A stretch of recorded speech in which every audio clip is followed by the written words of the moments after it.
Salam ekran aldı körülmən dostlar. Hazır qalxtanlar xayrlik bolsun. Mening ismim Muzaffer. Muş yaqin nurg'ulg'an körülmən dostlarımız ma uçur izib, məbləğ silish turi bolğan Paycheck bazar to'g'risida bir video ishimni talab qildi. Shunga men bu videomda Paycheck bazarı degan nima, Paycheck bazarda qanday Paycheck elib setildi, Paycheck bazarga ta'sir ko'rsatilgan omillar qaysi, hozirqidek vebo va krizis zamonlarida qaysi shirkatlarning Paychecklari tushib ketadi va qaysi shirkatlarning Paychecklari yuqorilaydi. Paycheck elishimiz uchun qanday analizlar qilishimiz kerak va o'zimning Paycheck bilan bo'lgan hikoyasi va tajribalarini sizlarga so'zlab bermoqchi. Hammalarning yoqtirib ko'rishingizni umid qilaman. Unda bo'lsa, eng asosiy fikrim bo'lgan Paycheck bazarı degan nima? Paycheck bazarı deganimiz shirkat va korxonalarga mablag' silishimiz uchun ularning paylarini sotadigan bir bozor. Paycheck bazarda ma'lum bir shirkatning payini, ya'ni pay qog'ozini sotib olgan vaqtimizda biz bu shirkatga mablag' solg'uvchi, ya'ni o'rtoq bo'lgan bo'lamiz. Paycheckga mablag' solg'uvchilarga va Paycheck bozoriga boshqalarning ikki xil xato ko'z qarashi bor. Buning birinchisi Paycheck o'yin emas. Paycheck o'ynayman yoki Paycheck o'ynamsa degandek xato atalg'ularni ishlatmang. Shirkatlarga mablag' solaman degan atalg'uni ishlating, chunki Paycheck bir o'yin emas. Ikkinchisi Paycheck qimor emas. Qimor bo'lsa ta'layga bog'liq bir unsur. Paycheck bo'lsa aqlga va sabrga bog'liq bir unsur. Siz uni ta'layga bog'lasangiz hargiz pul topolmaysiz. Bir Paycheckning yuqorilishi yoki tushib ketishi bu shirkatning tijoratlariga va faoliyatlariga bog'liq. O'xshashdan bu shirkatning Paycheckini qanchalik ko'p inson sotib olsa, bu shirkatning Paychecki yuqorilaydi va qimmatlanadi. Burunqi iqtisod videolarimizda degandek, bir malga bo'lgan talab qancha jiqaygancha bu malning qimmati shuncha yuqorilaydi. Paycheckmi mushunga o'xshash. Bir Paycheckga bo'lgan talab qancha ko'paygancha, ya'ni bu Paycheckni qancha ko'p inson sotib olsa, bu Paycheckning qimmati shuncha yuqorilaydi. Aksicha bir shirkatning tijorati va faoliyatlari qancha nacharlagancha, bu shirkatning Paychecklarini sotib olgan odam soni shuncha tushib ketadi. Shunga bu shirkatning Paycheck qimmatimi tövallab ketadi. Paycheck bozoriga mablag' solgan odam cho'qim sabrchan bo'lishi va uzun muddatlik mablag' solishni ko'zga ilish kerak. O'pkisi yo'q va aldirashchan odam Paycheck bozorida %100 ziyon tortquchi bo'ldi. Paycheck bozorida nurg'un insonlar vayron bo'ldi va o'xshashlam nurg'un insonlar utib chiqdi. Paycheck bozorida utib chiqishingiz uchun sabrchan bo'lishingiz, ko'p izlanishingiz va shirkatlarga munosabatlik materiallarni va xabarlarni ko'rishingiz kerak. Kundalik xabarlarni va bo'layotgan ishlarni yaxshi tushunishingiz kerak.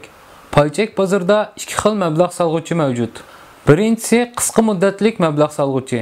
Bular asosliqi ta'liq qarta mablag' soldi. Asosan al-sot shaklida mablag' soldi. Hozir oldi, biza vaqt o'tgandan keyin sotadi. Bugun oladi, erta sotadi. Bu xil insonlarning ko'pinchisi Paycheck bozorida haqiqiy shaklda pul topolmaydi. Chunki bir kun pul topadi, bir kun ziyon tortadi. Elish va setish orasidagi oz bir farqdan pul tepishni nishon qildi. Turkiyada bu xil mablag' solg'uvchilar Paycheck bozorida %70 o'rinni egallaydi. Ikkinchi xil bo'lsa uzun muddatlik mablag' solg'uvchilar. Bu xil mablag' solg'uvchilar cho'ng shirkatlarning va kelgusi parlaq shirkatlarning Paychecklarini sotib oldi va uzun muddat sotmaydi, cho'ng foydani nishon qildi. Eng az 1-2 oy yoki 1-2 yil mablag' solgan Paycheckini bir chetga qo'yib saqlaydi. Vaqti kelganda sotadi va cho'ng foyda bilan bozordan ayrildi. Paycheck bozoriga ta'sir ko'rsatilgan eng cho'ng omillarning birinchisi o'zgarishchan ilmitlar. Kundalik xabarlar, dunyoda bo'layotgan ishlar, siyosat, urush, hozirqidek vabolar, krizislar va diplomatik surtilishlar. Bularning hammasi taxmin qilib bo'lmaydigan o'zgarishchan ilmitlar. Masalan, mushunga misol qilib bersam, oldingi yili Turkiya Rossiyaning aeroplanini tuyuqsiz urib tushiribdi va bu ish Paycheck bozoriga nihoyat og'ir ziyon olib keldi. Va asosliq butun Paychecklarning qimmati bir kun ichida tushib ketdi. Bu bir tuyuqsiz yuz bergan voqea. Hech kim taxmin qila olmaydi. Masalan, mush yaqinqi bir necha oyning oldida Turkiyada birinchi koronavirusi bayqaldi degan xabar chiqdi. Bu xabardan keyin ertasi Paycheck bozori biraqlam tushib ketdi. Mushunga o'xshash nurg'unlagan o'zgarishchan va taxmin qilib bo'lmaydigan ilmitlar Paycheck bozoriga nachar ta'sir ko'rsatdi. Turkiyaning Paycheck bozori BIST shaklida savdo ko'rdi. BIST deganimiz Paycheck bozoridagi bir xil ko'rsatgich. Pay chek İstanbul bazarda savdo qilingan savdo miqdori jihatdan eng yuqori 100 shirkat payining hajmini o'lchashda qo'llaniladigan asosli ko'rsatkich. O'xshashlam Turkiya pay chek bozorining ko'rsatkichi. Eng cho'ng va eng taraqqiy qilgan 100 shirkat deb tushunsak bo'ldi. Turkiya pay chek bozorini asosli bu 100 shirkat tutib turdi. Mablag' soluvchilarning ko'pinchisi asosli mushu 100 shirkatning pay cheklariga mablag' soldi. Hozir ekranda ko'rganingiz Turkiya pay chek bozorida mavjud bo'lgan shirkatlar.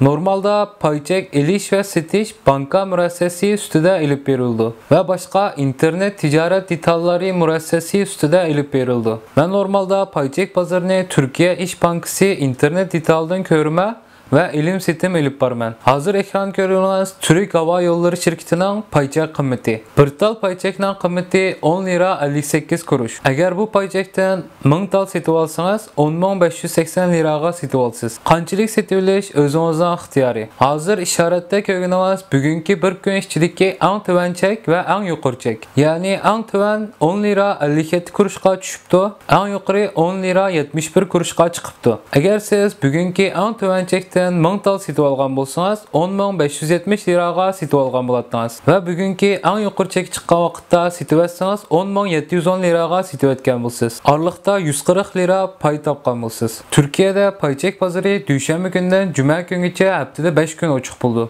Ertagan soat 10da ichildi, kech soat 6dan 10 o'tganda taqildi. Mushu vaqt ichida pay chek elish va setish ishlarini rahatcha elib bora olasiz. Pay chekning qiymati sekundda va minutda o'zgarib turdi.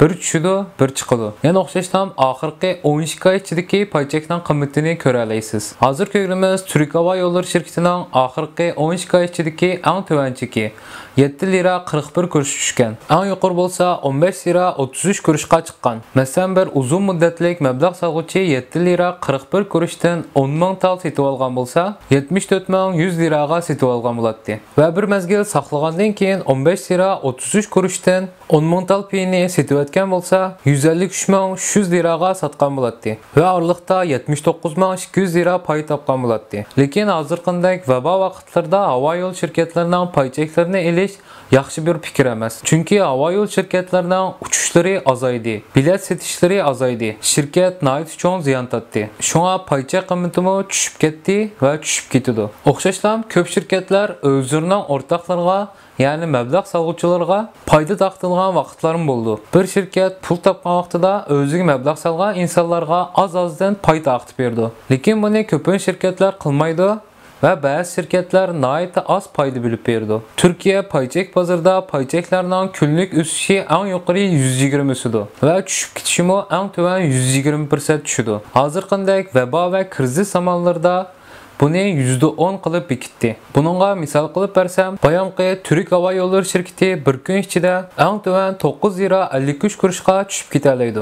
Eng yuqori 11 lira 63 kuruşgacha o'sib chiqa oladi. Hozir ekran ko'rganingiz Turkiyadagi asosli kuchli shirkatlar. Turk Hava Yolları, Aselsan, ya'ni ARB radio va mudofaa elektronlik sistemlari ishlab chiqarish shirkati. Pegasus Hava Yolları, Turkcell, Türk Telekom, Ak Bankası, Garanti Bankası, QNB Finans Bankası, Vakıf Bankası qatorliqlar. Masalan, QNB Finans Bankasının hozirgi pay qiymati 1 pay 49 lira 10 kuruş. 12 oy ichidagi eng tuvan chek bo'lsa 5 lira 32 kuruş. Eng yuqori chek bo'lsa 102 lira 70 kuruş. Agar mushu 12 oy ichida birsi 5 lira 32 kuruşdan 1000 tal setib olgan bo'lsa, ya'ni 5320 liraga setib olgan bo'ladi. Pay qiymati 102 liraga chiqqan vaqtda setib etgan bo'lsa, 102 ming lira pul topgan bo'ladi. Lekin bundaq yaxshi paydada pul topmak unda oson emas. Balki birsi 80 liradan 1000 tal pay setib oldi, 80 ming liraga. Hozir bo'lsa bozor bahası 49 lira 10 kuruş. Bu odam sizce hozir qanchalik ziyon tortdi? Turkiyada pay chek bozorida savdo qilganlarning soni boshqa davlatlar qolganda nihoyat oz. Turkiya nüfusunun %5'i yetmeydi. Lekin Amerikada her 5 adamdan birisining internet bozorchiligida mablag' solgan shirkatlar va pay cheklar mavjud. Diplomatik sürtülüşler, atrofdagi urushlar ve hozirgidek vabo krizlari pay chek bozoriga nihoyat cho'ng ta'sir ko'rsatdi. Beshimda o'tgan bir ishni sizlarga hikoya shaklida so'zlab beray. Birisi paychek bozorga 80 ming lira pul bilan kirdi va 5 shirkatning paychekini sotib oldi. Endi faqat bu 5 shirkatning paycheklarining o'sishini saqlagan bo'ldi. Nishoni bo'lsa 80 ming lira puli 100 ming bo'lgan vaqtda paychek bozoridan ayrilish. Bir hafta o'tgandan keyin Turkiya xabarlarida Turkiyada birinchi koronavirus vaqasi yuz berdi degan xabar chiqdi. Ertasi paychek bozori biroqlam %5 tushib ketdi. Agar paycheklarning hammasini sotayotgan bo'lsa, 5 ming lira ziyon bilan bozordan ayrilgan bo'ladi. Lekin saqlab yiqish va yana o'sib qolish umidi bilan saqladi. Ertasi yana %5 tushib ketdi. Bir hafta har kun %3, %5 tushishga boshladi. Ziyon kundan kunga og'irlashga boshladi. 15 kun o'tgandan keyin jami ziyon 30 ming liraga chiqdi. 80 ming lira salg'an mablag'i erib 60 ming liraga tushib qoldi. Endi oldida faqat 2 lam tanlash qoldi. Birinchi tanlash bo'lsa, qaytadan hammasining o'sishini saqlash. Lekin olgan paycheklarning asli shakliga qaytib kelishini qanchalik saqlaydiganligini hech kim uqmaydi. Balki 1 oy, balki 3 oy, balki 6 oy, balki 1 yil saqlash kerak. Bunchalik vaqt ichida pulini chiqarib ishiltalmaydi. Agar chiqarib olsa, ziyon bilan bozordan ayrilgan bo'ldi. İkinci tanlash olsa, boshqa bir mablag' silish turini tepib, tatgan ziyonlarni qisqa vaqt ichida chiqarib olish.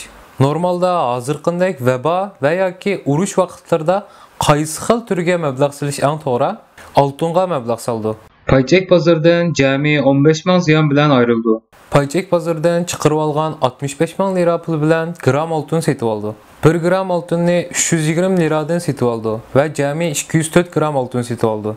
2 ay bo'lmagan vaqt ichida gram oltinning bahosi 320 liradan 395 liragacha o'sdi. Chunki hozirqidek vabo vaqtlarda mablag' soluvchilarning hammasi butun pullarini oltinga yoki dollarga mablag' soldi. Töven chekdan oldi, yuqorilgan vaqtda sotdi. 392 liraga chiqqan vaqtda butun oltinlarni sotdi va butun ziyonlarini chiqarib oldi. 65 ming lira qolgan oltinning qiymati 80 ming liraga chiqdi. Bu hikoyani deb berishimdagi asosiy maqsad bo'lsa, siz bir narsaga mablag' solmoqchi bo'lsangiz, eng az 2 chiqish yo'lingiz bo'lishi kerak. Bir narsaga mablag' solmoqchi bo'lsangiz, diqqat qilishingiz kerak bo'lgan 3 nuqta bor. Birinchisi, boshqalarning pulga, ya'ni qarz olgan pulga mablag' solmang. Ikkinchisi, bankdan olgan qarz bilan mablag' solmang. Uchinchisi, oilangizda ishlatadigan va qisqa zaman ichida sizga lozim bo'lgan pul bilan mablag' solmang. Agar bir narsaga mablag' solmoqchi bo'lsangiz, cho'qim sistemalik va intizomchan shaklda mablag' soling. Mablag' solgan vaqtingizda cho'qim xotir tuting va ya telefoningizga va ya kompyuteringizga cho'qim yozib qo'ying. Qo'lingizda bir son bo'lsin. Shu songa kelgan vaqtida mablag' solgan turingizdan ayriling. Mushundek sistemalik va intizomchan shaklda mablag' solsangiz, siz cho'qim utib chiqasiz. Hozir sizlarga mushunda vabo vaqtlarda paychek bozorida pay topadigan va pul topadigan shirkatlarni deb beray. Birinchisi bo'lsa, oshliq ishlab chiqaradigan shirkatlar. Carrefour, Migros, Shok Market, Bizim Market, Pinarsu, Pinarsut va un go'sht ishlab chiqaradigan shirkatlar. Ikkinchisi sog'lomlik mahsulotlari va dori ishlab chiqaradiganlar. Shunga paychek bozorida tijorat qilgan vaqtda qaysi vaqtlarda qanday shirkatlarning oldiga chiqadiganligini biling. Paychek bozorida aldamchi paycheklar mavjud. Ya'ni boshqalar tomonidan kontrol qilinadigan paycheklar. Bu xil paycheklar xatarlik bo'lib, asosiy maqsadi kichik mablag' solg'uvchilarni qo'yish. Bir guruh inson va yo ba'zi shirkatlar ma'lum bir paychekni o'z xohlagancha yuqoriltalaydi va tushiralaydi. Bu xil paycheklardan hazar aylang. Bugungi videom hammalarga foydali bo'lgan bo'lsa, atrofingizdagi do'stlaringiz bilan va yoki mablag' solg'uvchi bo'lgan insonlar bilan hambaxirlab qo'ying. Paychek to'g'risida boshqa savollaringiz bo'lsa, menga ayrim uchur qilsanglar bo'ldi. Unda bo'lsa, bugungi videomiz mushu yergacha olsun. Hammalarning yoqtirib ko'rganinglarga rahmat.